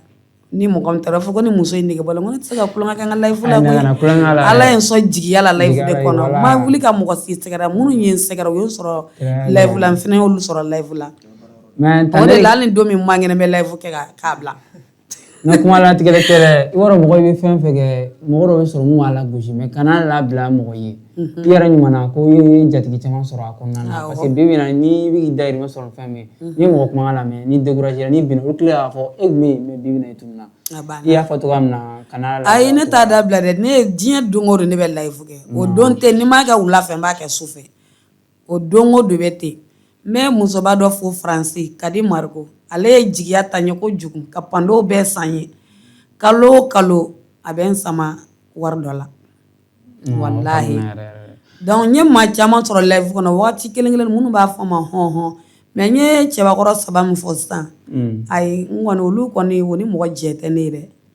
don o don olu b'a fɔ n ma ko hɔn don o don n'a fɔlɔ na maliyɛnw a bɛɛ ye nin mɛ an bamuso bɛ tan fanga ta ala jarabi de b'a kan a bɛ dɔnkili a yɛrɛ ɲuman na ko dɔnkili minnu b'ale bolo hali n'ale taara ka na ale tɛ se k'a ɲɔgɔnna da donc a mago bɛ dɛmɛ na ko fɔlikɛminɛnw n'u ye bolimafɛnko ye n'u ye fɔlikɛminɛnw ye walasa ne yɛrɛ Mali parikingtigiw bɛɛ wele ka dɛsɛ plateau kan ne ma dala ka plateau ninnu n'a bɛ su de o bɛ ne de ko man di parikingtigiw ne m'a dɔn ka mobili kelen ni m'a fama tama o bɛ mun de tiɲɛ aw ye sa Kile sama ile yɛrɛ ta an bɛ kile sama kɔnɔ an ko kɔnɔ kile sama i teliya yɛrɛ de an ka taa ni mɔgɔ bɛ bolimafɛn na yɛrɛ ayi sisan an bɛ ko an bolimafɛn ko kuma ye an b'a to duguli ko duguli mu duguli bebi duguli bebi ale de b'a coordonner ta ni n'ale kumana kan sisan wala cɛw bɛ girin o bolimafɛn dɔrɔn tɛ dɛ hali fɔlikɛminɛn ko la fɔlikɛminɛn ko bɛn na dɛ a kan n'a kɔni y'a kɛ a bɛ diya n ye trop wala a bɛ diya n ye diɲɛ ye sababu ye diɲɛ kɔni sababu ye duguli bebi an mago bɛna se e de ma sisan nɔ duguli bebi n'a tigi ma baasi ye actuellement bezi dɔ fɛnɛ kun bɔlen don MSD Vira taara Village ka concert la n'a o y'a lamisɛnya dɛ o y'a gɛn wa n'a sɔrɔ i bɛ ko dɔ dɔn a bɛ se k'i da don a ko kan bon n tɛ foyi dɔn ale kan mais n bɛna min fɔ a ye dɔrɔn u bɛɛ ye Kalaban rappeur de ye u ka bɛn a la quoi donc u bɛɛ bɛ quartier kelen na u bɛɛ bɛ KLB kɔnɔna la mais ne y'u ka président ye donc n'u ko ne kan lamɛn u k'a dabila an ka cɛ n'u m'a dabila an ka cɛ a bɛ dabir'u da la parce que fan u ka fan k'a fɔ ko non ko fan dɔ bɛ nin fɛ ninnu fɛ u ka faniw bɛɛ ye kelen ye mɔgɔ kelen min bɛ Vira ninnu lamɛn mɔgɔ kelen bɛ Velizilium lamɛn i m'a faamu mais ka f'u ɲɛna Velizilium ale ye produit kura de ye MSD mɔgɔ bɛ yen a mɛnna donc Velizilium ma kɛ sabalibaga ye n ka cɛ ninnu mɛnna a kɔnɔ hali n'a tiɲɛna ninnu bolo fɛn ninnu bɛ se ka carrière boycotter MSD kɔni mɛnna a kɔnɔ yɛrɛ bien olu bɛ se ka carrière boycotter i n'a fɔ Frodo bɔrɔkɔrɔ kɔrɔ tɛ sɔn tan dɔw ye kɔnɔ i m'a faamu Vira a bɛ se dɔnkilidali la n'i y'a ye bi na hali bi a bɛ ka carrière maintenir a bɛ se de quoi Velizilium fana nana a bɛ ka na a yɛrɛ tɔgɔ la imaginer système ye mɔgɔ bɛ ka kanu à travers ça o jamana in fɛ a kana na wuli k'a fɔ k'a bɛ bila terikɛw la u ban o don concert la a cɛman in trop ne ye kuma dɔ fana mɛn fɛn dɔw mɛn ko Veli ka concert kun tɛ quoi i n'a fɔ Veli ka concert in kere ayi Veli ka concert i n'a fɔ a concert in kɛ n'u ka cachet de d'a ma quoi Veli ka concert kun tɛ concert n'a fɔ showbizmanu bɛ Bamakɔ wa n y'a faamu showbiz bɛ concert créer ka concert la quoi donc o de i bɛ taa sɔrɔ showbizmanu de y'a fɔ ko Veli a tɛ don wa o de bɛ sɔrɔ quoi ne kɔni bolo parce que showbizman bɛɛ n'i ka fɛn de don showbizman e ye showbizman de san i b'a fɔ rappeur kana don min tɔgɔ tɛ n ka liste la i m'a faamu o rappeur fana bɛ se ka na rappeur dɔw bɛ na ni jama de i bɛ taa sɔrɔ o fana bɛ yen dɛ o bɛ na ni jama ye sisan o bɛ na ni jama baden ye k'a bɛɛ ka don consigne min dillen o rappeur n'a ka manager o rappeur n'a ka mɔgɔ fila e dun nana ni mobili saba ye ko convoi n'a fɔra olu ka taa tigɛ ta u b'a kɛ kɛlɛ o la o rappeur baden de bɛ yen o fana o cɛman ye o n'a sɔrɔ gam de don o b'o dabila depuis ɲani i bɛ n wele ka concert la a fɔ n ɲɛna n ka concert la i bɛ se ka na mais ni mɔgɔ da kɛ ka na ɲani n ka na ni n ka mɔgɔ ye a ka kɛ fɛn da la o de don malentendu de don ne b'a f'u ɲɛna dɔrɔn nin ma taa yɔrɔ jan u ka ɲɔgɔn lafaamu ale ni Vira fana jama la ye jama la ka to ka yɛrɛ panpan ninnu a k'u dabila parce que n y'a ye vidéo la a b'a la n nana ka concert kɛyɔrɔ la n y'a ka concert tɔgɔ ta e jɔn ka concert tɔgɔ ta mɔgɔ min taara ka concert mɔgɔ min ye jama bɔ a ka concert la ka taa ka concert kɛyɔrɔ fɛ e b'a fɔ k'e nana o tɔgɔ ta i tɔgɔ ta ko kun e tun bɛ concert kɛ n ko nin bɔ nin bezi min kɔnɔ i ye artiste de ye i ye jamatigi de ye jamala ye ka to ka girigiri i ma yɛrɛlagiri position yɛrɛlagiri ninnu dabila i ma mais ne ye kuma wɛrɛ mɛn a kan i komi a yɛrɛ ka lɛbulu kɔnɔ a y'a fɔ ko k'a ye message dɔ de ci Levisi ma i komi Levisi story dɔ de bila ko ale famana concert ma ko Vira a répond togoya dɔ la ko Levisi ko k'a kana kasi ma Levisi y'o posteli mun kɛ ko dɔ y'o poste ko o de kama LMG mɔgɔw de tun bɛ da la ko olu ko a tɛ dogo parce que a y'olu ka côté bila ka taa Levisi ka côté la tiɲɛ ka fɔ walahi ni n ko n bɛna dɔ fɔ o kan dɔrɔn n b'o ye mais est ce que o don o bɛ se ka kɛ mɔgɔ kɛlɛ kun ye k'a kana don i ka concert la ne ka saga story publié l'ennemi de ton ami ko o tɛ ennemi o tɛ ennemi o kɛlɛ b'i ni min ɲɔgɔn cɛ kɛlɛ b'i n'o de ɲɔgɔn cɛ k'a fɔ ko non k'e ni ne bɛ kɛlɛ la hali ne jugula mɔgɔ k'o tɛ don n ka cɛ n'o don n ka cɛ i b'i yɛrɛ fɛ mɔgɔ caman kɛlɛ dɛ parce que dɔw bɛ MSD lamɛn MSD ka sɔn ka d'u ye n ka cɛ o bɛ DDS fana ka sɔn ka d'u ye mais dɔw bɛ yen MSD ka d'u ye DDS man d'u ye i bɛ t'a sɔrɔ DDS ka fan dɔw bɛ yen i bɛ t'a sɔrɔ Velizilium ka d'u ye MSD mɔgɔ man d'u ye donc ko in bɛ ten de quoi e bɛ nin kanu nin bɛ nin kanu i bɛ t'a sɔrɔ nin man di nin ye nin fana ka di nin ye quoi ne filɛ an fan ka di ne o mais MSD mɔgɔ ka di ne ye ne b'o lamɛn o mɔgɔ caman bɛ yen ne b'o lamɛn n ka cɛ ye hali n'u bɛ concurrence la o fila bɛɛ ka di ye i n'a fɔ sisan Power lajɛ a b'a bila an fan nord la mais foyi ne bɛ n da don a la i m'a faamu u b'u bila bɛɛ la dɔrɔn u b'u ka dɔnkiliw da n ka cɛ a kana taa yɔrɔ jan parce que u bɛɛ bɛ quartier kelen de la u ka quartier u ka sigida mɔgɔ ninnu kana bila ɲɔgɔn na dɔrɔn a kana fɔ k'a bɛ yan fɛ Segati n'u y'o de f'u ɲɛna u ka référence ta Segati rappeur la a Segati rappeur bɛ ɲɔgɔn sɔrɔ Segati rappeur kelen tɔgɔ sɔrɔ i bɛ taa sɔrɔ a bɛ gɛrɛ tɔw la n'a sɔrɔ minnu bɛ yen donc a b'u bonya donc kelen de don mais an ka yan yɔrɔ la Kalaban de bɛɛ ye sari o hali kalabanga cɛ i tɛmɛtɔ n'i bɛ ka vidéo la ni feerekɛla bɔra a b'a fɔ cɛ kana n filmer dɛ kana tɔn ka bɔ i ka caméra la dɛ a bɛ ci i bolo ok sara position wa n bɛɛ de sa de ka donc i cachet de sara dɔrɔn voilà n'i y'ale bɔ i ka vidéo a bɛ i n'a fɔ ale bɛna baiser d'i ma quoi ka sɔrɔ tɔgɔ t'a si la an delila ka maa min na sara n'a fakɛ fɛnɛ ka vidéo dɔ ye u bɛ ka kuma i kan k'i ye mɔgɔ ɲɛnɛmanba ye i bɛ se k'i da don olu ka o kuma ninnu kɔnɔna na relation jumɛn de b'i n'u cɛ bon u b'a fɔ wagati min ka cɛ can ka fɔ ne ma foyi f'u ɲɛna parce que ne ni Buba ye ɲɔgɔn ye siɲɛ kelen mais ne ni Buba ka ɲɔgɔn dɔn ne ye vidéo kɛ ni maa min ka so i b'a dɔn ne bɛ vidéo kɛ ni rappeur bɛɛ ka so wa sisi ne voilà Buba de kɛla mɔgɔ fɔlɔ ye ka bɔ a da la diɲɛ kɔnɔ fana ka t'i sigi plateau kan plateau min sugilen don ni Mali plateau bɛɛ fana ye k'a fɔ o sanfɛ quoi bon o yɛrɛ de ne fa mɔgɔya la o de Buba yɛrɛ ka ko tɔ yɛrɛ bonya ne bolo quoi n tɛ ne y'a kɛ bɛɛ ye o rappeur baden de b'o la o i ma k'a daminɛ bɛɛ mais i ma deli ka si sigilen ka fɔ mais Buba ye mɔgɔba de Mali kɔnɔ Buba ye Mali rap fana la valoriser i ma faamu ka na studio duman ye Mali kɔnɔ ka rappeur baw dɛmɛ production baw i ma faamu bon n'o sera ka sigi ka fɔ ne bɛ content de o kunkɔrɔta ne b'a o la yɛrɛ i yɛrɛ bɛ courage hali dɔ ye ne to don la moto la dɔrɔn a y'a vidéo lajɛ Wili Baby merci beaucoup courage même j'ai vu les vidéos de Buba il est en train de t'encourager bon i b'a Buba fana ka fɛn ye titre wɛrɛ da ne kan tuguni min bonyana quoi min fana bɛ i b'a to i bɛ taa yɔrɔ la ampleur wɛrɛ bɛ d'i ma cɛ mais clash dɔ bɛ actuellement e bɛ ka don o kɔnɔna cɛ o clash bɛ sɔn ka gɛlɛya ma dɛ Bacari ni Gaspi ka clash parce que ne y'a ye i bɛ bɔ ne Baca y'a bila i bɛ bɔ i bɛ Baca confronter i b'a courage don a la i b'a fɔ Baca wuli kɔfɛ Gaspi fana bɛ k'a bila cɛ clash in kɔnɔna ka don ne ma Gaspi fana ka vidéo a bɛ fɔ de fiyewu n'i b'a a camancɛ de la ten i b'a dɔn ni nin t'a kɛ i bɛna ka nin t'a kɛ mais nin kɔnɔna ka don a ka kalan mais i b'a dɔn ne tun bɛna fili dɔ kɛ fana ben n ka jɔ ye wele k'a fɔ ɲɛna ka vidéo in jigin voilà Baca ka vidéo ne tun ye temps de ta ka vidéo in décortiquer quoi si ka Baca ka vidéo maɲɛ a vidéo mais a kɔnɔ ka don maɲɛ dɛ donc ne tun ma décortiquer ne ye vidéo bila dɔrɔn a cɛ i b'a dɔn ko moins de 5 minutes 200 personnes de y'a aimé awɔ a cɛ vidéo commentaire dɔ bilala nin kɔrɔ parce que dɔ yɛrɛ y'a bila ko non Duguli Baby les flots de Bacari il faut laisser il faut pas les décortiquer kana to ka kɔrɔ nin fɔ voilà min fɔ de fiyewu ko clash in kɔnɔ parce que parole dɔ b'a kɔnɔ dɔrɔn ne ka jɔ ne wele dɔrɔn non ne y'a vidéo jigin cɛ parole dɔ bɛ vidéo ninnu kuma ninnu kɔnɔ parole ma girin voilà ale Gaspi ye dɔnkili da sa Gaspi yɛrɛ cira mais Bacari a da ka fari kojugu voilà clash la avant sisan an bɛna se an ka tani de ma sisan tani an delila k'i ka vidéo dɔ ye armée fini b'i la i ye dɔnkili dɔ da armée la avec an ka na dɔnkili la n bɛ fɛ ka acapella dɔɔni de kɛ dɔnkili kɔnɔna na o ye Asimu Koyita fasa awɔ fasa ye Sansigo Kirisi wagati n y'a bɔ Asimu na dɔ de jɔra n'a fɛn bɛɛ n'o tɛ n tun ma deli ka clip kɛ n'o yɛrɛ tɛ n ye Usumani tɔgɔ min fɔ ale de y'a fɛn bɛɛ kɛ hali n ye fini minnu don clip wari a son a fɛn bɛɛ ale de y'a bɛɛ bɔ quoi i ma ye an ka faama fasa de don i bɛ se ka acapella dɔ kɛ Asimu an b'i fɛ Asimu an ka taa hali n'a gɛlɛyara ka tɛmɛ nin kan Asimu an b'i kɔ Asimu an b'i fɛ Asimu an ka taa hali n'a gɛlɛyara ka tɛmɛ nin kan Asimu an b'i kɔ gɛlɛya gɛlɛya gɛlɛya u nana ni gɛlɛya ye walasa fasodenw ka ban Asimu na malidenw y'o faamuya yɔrɔ jan u nana ni gɛlɛya ye Ameriku gɛlɛya ye u nana ni gɛlɛya ye kuranko gɛlɛya ye u nana ni gɛlɛya ye ɛsɛsiko gɛlɛya ye walasa fasodenw ka ban Asimu na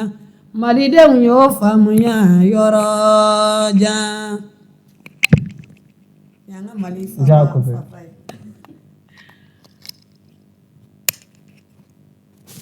Koyita de la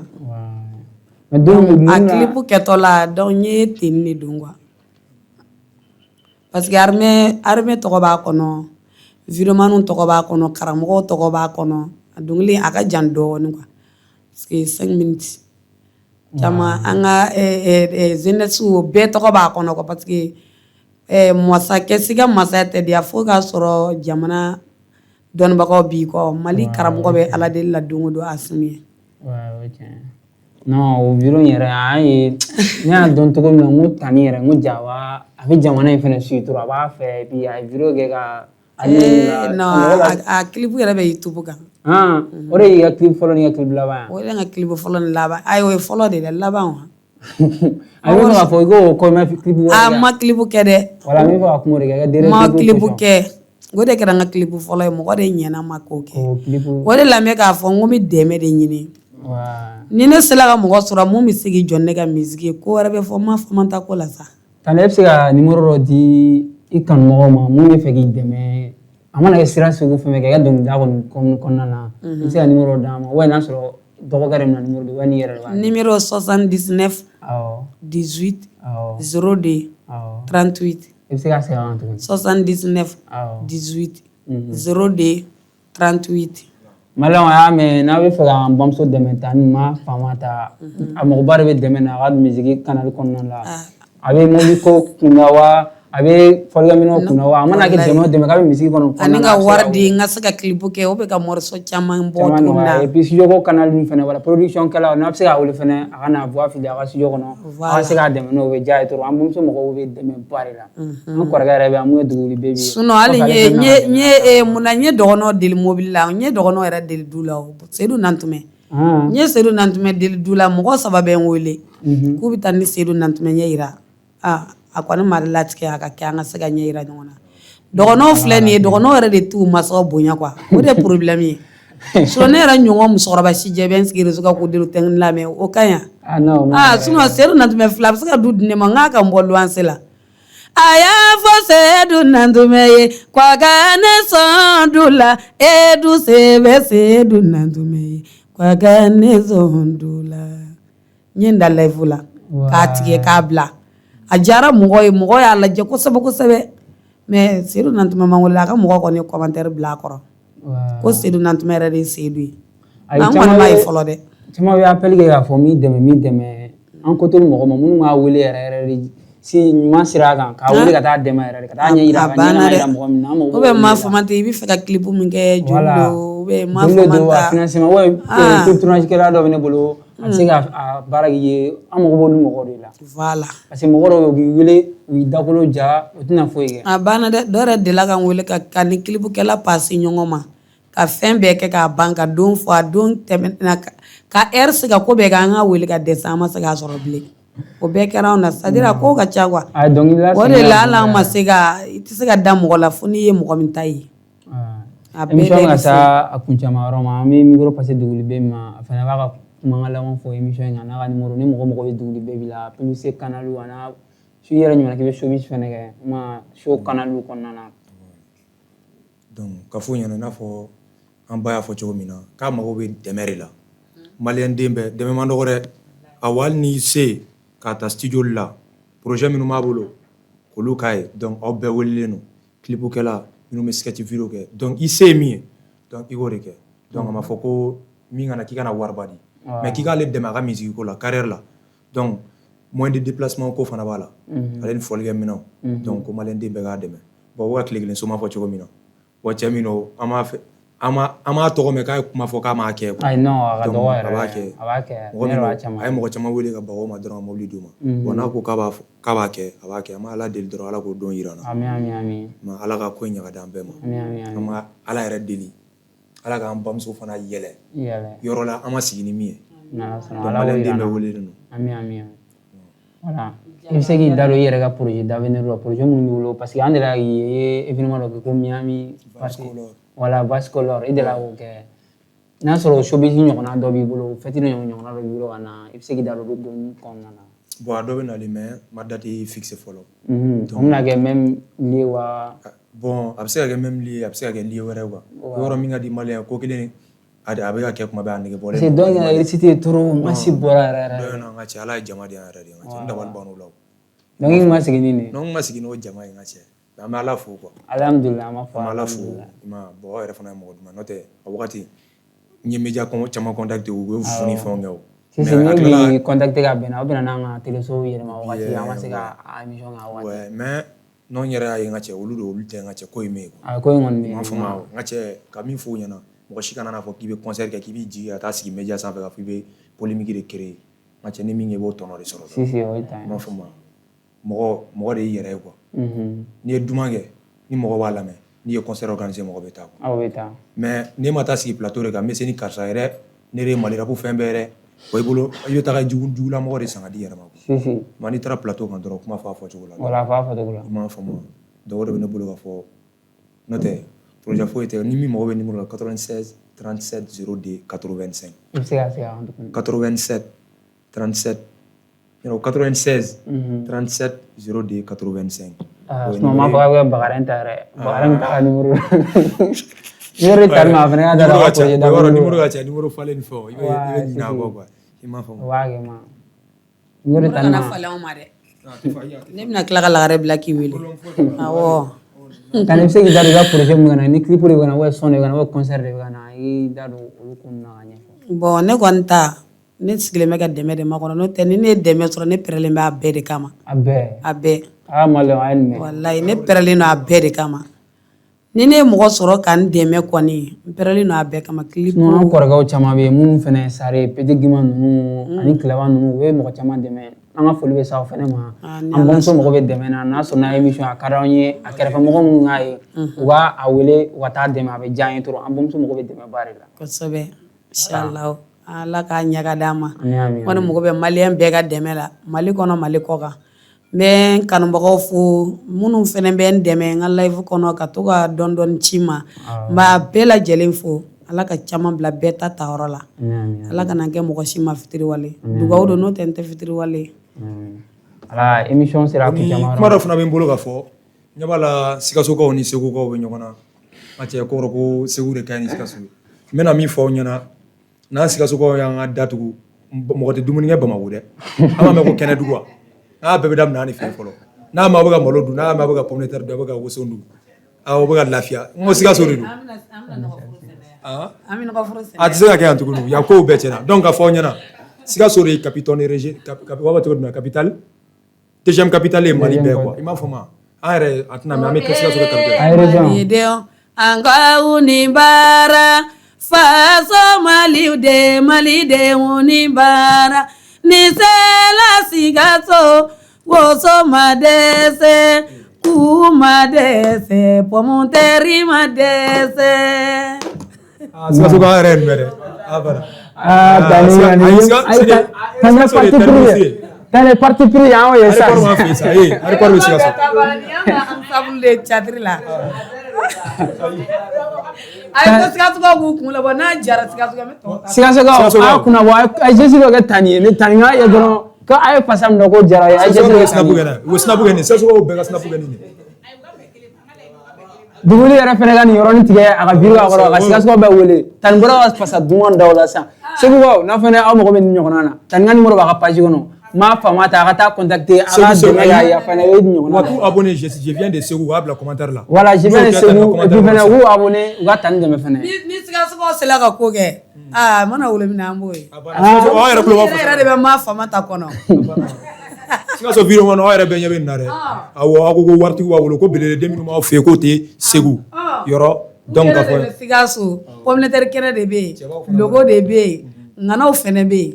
milliardaire de bɛ yen hali n'u tɛ k'u yɛrɛ yira u t'u yɛrɛ yira mais aw yɛrɛ yira maa faama ta la ta Sikaso ko Sikaso ka di ni taa kɔnɔ i tɛ se ka e yɛrɛ tile kelen suma in ne den ne de ko aéroport bɛ Sikaso o ma aéroport bɛ Sikaso ne kɛlɛ kɔnɔna la dɛ walasa émission sera kuncɛma yɔrɔ ma an b'an ka foli fɔ an ka